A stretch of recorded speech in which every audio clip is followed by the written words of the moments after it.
चीन है कि मानता नहीं, लेकिन 2021 का भारत अब छोड़ता भी नहीं।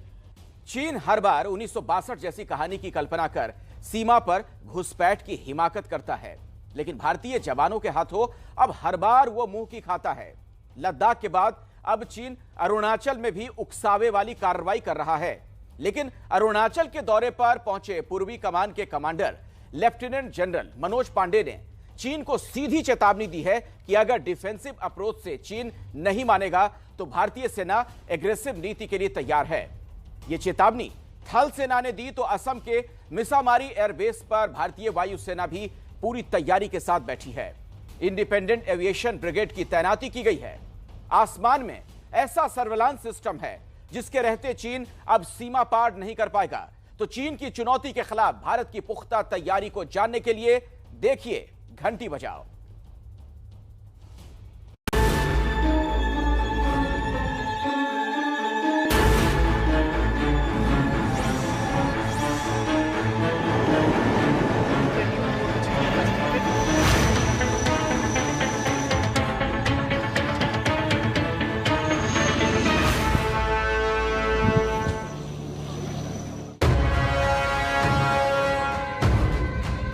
चीन की विस्तारवादी नीतियों के चलते लद्दाख के बाद अब अरुणाचल में तनाव है, लेकिन चीन से मिलने वाली हर चुनौती को चित करने के लिए भारत भी तैयार है।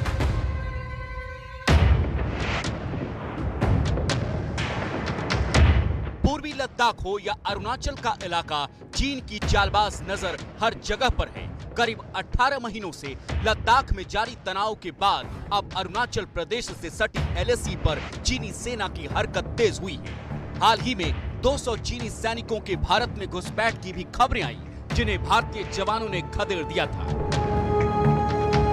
भारतीय सेना के मुताबिक तिब्बत के पहाड़ी इलाकों में चीन ने अपनी सेना की तैनाती को बढ़ाया है।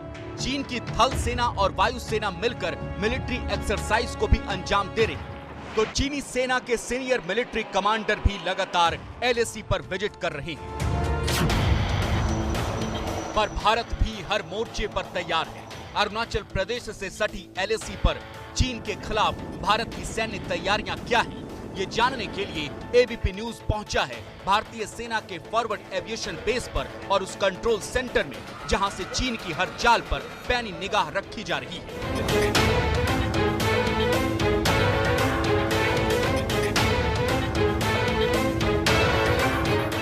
चीन जिस तरह से अरुणाचल प्रदेश में भी अपनी हेकड़ी दिखा रहा है, उसके जवाब में भारत भी आक्रामक रणनीति अपना सकता है। ये बयान है भारतीय सेना के पूर्वी कमान के commander lieutenant general Manoj Pande का। अरुणाचल प्रदेश के दौरे पर आए लेफ्टिनेंट जनरल मनोज पांडे ने रूपा टेंगा में मीडिया के साथ बातचीत में चीन को दो टूक चेतावनी दी है। एबीपी न्यूज संवाददाता नीरज राजपूत के सवाल के जवाब में लेफ्टिनेंट जनरल मनोज पांडे ने कहा, अगर जरूरत पड़ी तो एलएसी पर हमारा रुख डिफेंसिव के बजाय एग्रेसिव भी हो सकता है। नॉर्मल हालात में जब हम एलएसी पर है, वहाँ पर हमारा पोस्चर शांति या पीस और ट्रैंक्विलिटी को मेंटेन करना है। हमारा यही उद्देश्य रहता है कि वहाँ पर एग्रेसिवनेस ना दिखाई जाए। हैविंग सेड दिस, यदि कोई ऐसी हालात होते हैं, यदि कोई ज़रूरत पड़ती है, तो हमने वो भी पूरी तैयारी उसके रखना जरूरी है। तो उसके लिए जैसे मैंने पहले बताया, हमारे कॉन्टिंजेंसी प्लान रेडी है। भारतीय सेना के मुताबिक चीन ने कई इलाकों में अपनी पेट्रोलिंग पैटर्न में बदलाव किया है, जिसके चलते दोनों सेनाओं के बीच फेस ऑफ की नौबत आती है। भारत भी अब चीन की तरह एलएसी पर इंफ्रास्ट्रक्चर को मजबूत करने में जुटा है और दोनों सेनाओं में तनातनी की एक वजह ये भी है। लेफ्टिनेंट जनरल मनोज पांडे के मुताबिक चीन की काली नजर अगर भारत के चिकन नेक पर है, तो भारतीय सेना को भी चीन को चित करने का तरीका पता है। So insofar as Siliguri corridor is concerned, I'm sure most of you are aware it's a stretch of land bordering Nepal, Bhutan and Bangladesh, measuring approximately 170 by 60 kilometers. At the narrowest, it is about 22 kilometers. The geostrategic significance of the Siliguri corridor comes about in terms of it being a narrow piece of land which connects the northeast India to the rest of the part of the country, through which our major national highways, railway line, your pipelines, your OFC connectivity and the rest pass. It also stems from the fact that the Chumbi Valley of the Tibet Autonomous Region and its proximity to the Siliguri corridor. But alongside the geostrategic significance, I would say, is the aspect of the demography and its dynamics in that area, where you have different demographic composition, different demographic groups who reside there, and there are related challenges of radicalization and separatist tendencies whose activities can be inimical to our security interest. सेना की पूर्वी कमान चीन से सटी 3,488 kilometre लंबी line of actual control की रखवाली करती है, जिसने चीन की हर हरकत का जवाब देने के लिए एलएसी पर अपने सैनिकों की संख्या में बड़ा इजाफा किया है, तकनीकी ताकत में इजाफा किया है, निगरानी क्षमता को पुख्ता किया है। भारतीय सेना की माउंटेन स्ट्राइक 17वीं कोर पूरी तरह तैयार है, जिसका मकसद है युद्ध के समय में दुश्मन की सीमा में घुसकर आक्रमण करना। जवानों को पहाड़ों पर चढ़ने की ट्रेनिंग दी जा रही है।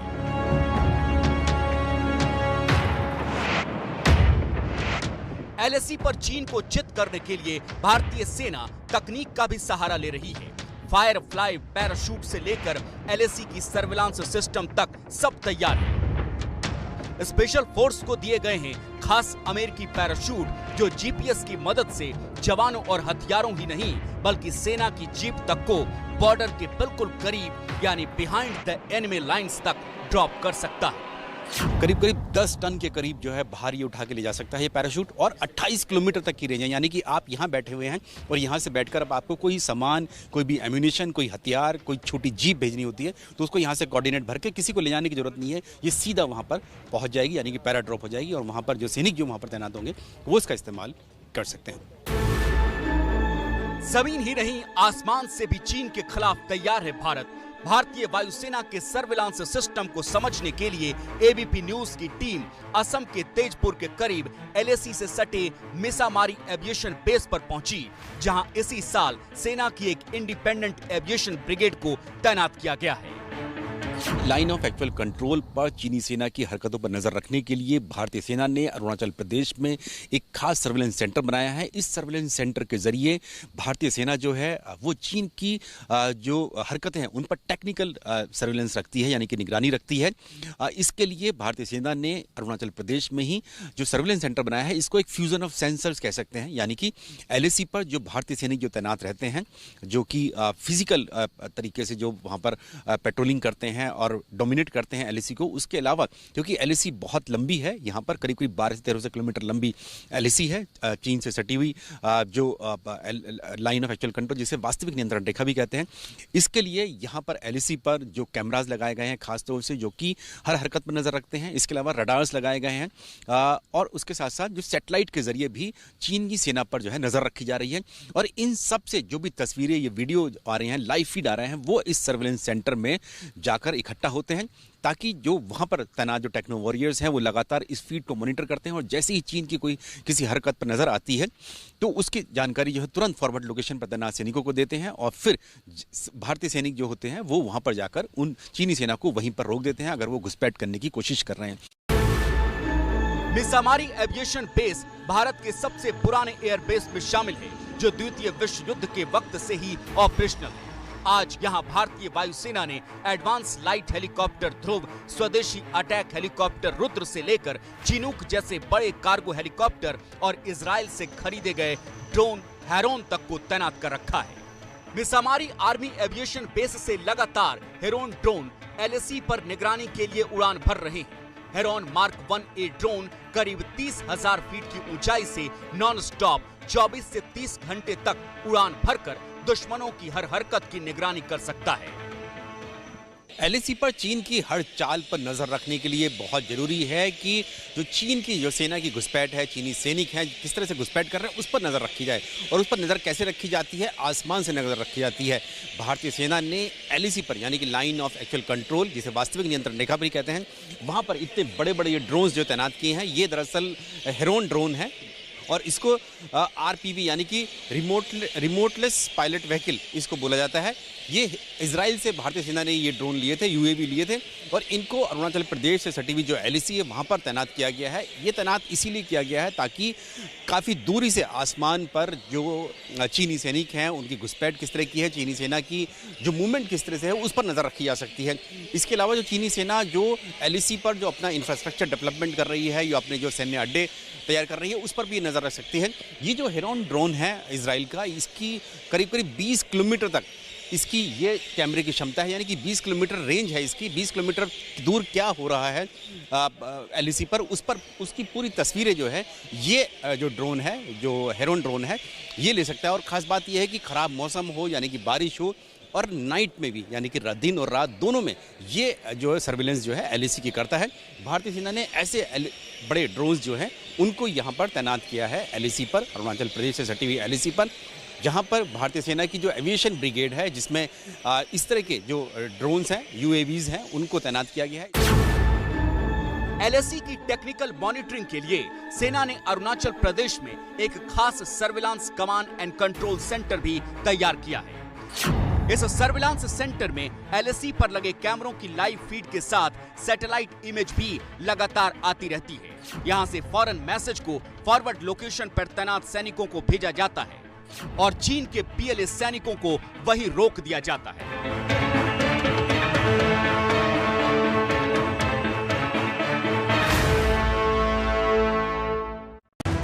सीमा पर चीन के खिलाफ सेना की तैयारी पुख्ता है, तो देश के भीतर चीन के मुद्दे पर सरकार को घेरने के लिए विपक्षी नेता भी तैयार रहते हैं। कभी लद्दाख तो कभी अरुणाचल में चीनी सेना की बढ़ती घुसपैठ की घटनाओं से केंद्र की सरकार निशाने पर है। एआईएमआईएम के नेता असदुद्दीन ओवैसी ने तो सीधे प्रधानमंत्री पर तंज किया। चीन हमारे मुल्क में घुस के बैठ गया। जब पुलवामा पाकिस्तान ने किया तो मोदी ने कहा था घर में घुस के मारेंगे, हमने कहा मारो घुस के, मगर अब चीन हमारे घर में घुस के बैठा है, कुछ ही नहीं कर रहे। डेमचाक में, डेपसांग में, हॉट स्प्रिंग में चीन बैठा हुआ है। उत्तराखंड में चीन भारत में चमन में टहल के आता है, आके तोड़ के जाता है। अरुणाचल में चीन आता है, कुछ नहीं कर रहे भारत के प्रधानमंत्री। भारत के प्रधानमंत्री चीन के बारे में बोलने से डरते। ऐसा लगता है कभी कभी चाय में भी चीनी नहीं डालते, नहीं चीन निकल जाएंगे। ओवैसी सरकार पर चीन को लेकर चुप्पी साधे रहने का आरोप लगा रहे हैं, तो कांग्रेस चीन के खिलाफ केंद्र को कमजोर बता रही है। भारत की सेनाएं सक्षम है, मजबूत है। जो हमारे 20 सैनिक चीन ने मारे थे उनके खिलाफ कार्रवाई करें और प्रधानमंत्री अपने इस वक्तव्य को वापस लें कि न चीन कभी आया था न कब्जा किया, तो फिर वार्ता क्या हो रही है? किस निर्माण को हटाने की बात हो रही है? तो कुल मिलाकर प्रधानमंत्री जी अगर अपना दृढ़ रुख चीन के खिलाफ दिखाएं, अपने भूभाग को वापस ले, तो पाकिस्तान को संदेश मिल जाएगा। अब पाकिस्तान में आप फिर कुछ कर दो तो उससे तो रुकने वाला आतंकवाद नहीं है। आतंकवाद तब रुकेगा जब चीन और पाकिस्तान जहां से ये आतंकवादी गतिविधियां होती है दोनों पे बराबर से कार्रवाई हो, और भारत की सेनाएं सक्षम है। राजनीतिक बयानबाजी अपनी जगह, लेकिन ये सच है कि चीन और भारतीय सेना के बीच जब भी झड़प होती है तो गलवान जैसी घटना की आशंका बनी रहती है। लेकिन अब अगर चीन ने फिर से वैसी हिमाकत की तो चीनी सेना को गलवान से भी दोहरा नुकसान पहुंचाया जाएगा। उसकी तैयारी भी हो चुकी है। एलएसी पर अब भारतीय जवान वज्र और त्रिशूल जैसे हथियार से चीनी सेनाओं से निपटेंगे। अब चीनी सैनिकों के कांटेदार रॉड का जवाब देने के लिए भारतीय सेना को खास हथियार दिए गए हैं, जिसे बनाने का काम नोएडा की एक स्टार्टअप कंपनी को सौंपा गया था, जिसने त्रिशूल जैसे पारंपरिक हथियार को तैयार किया है।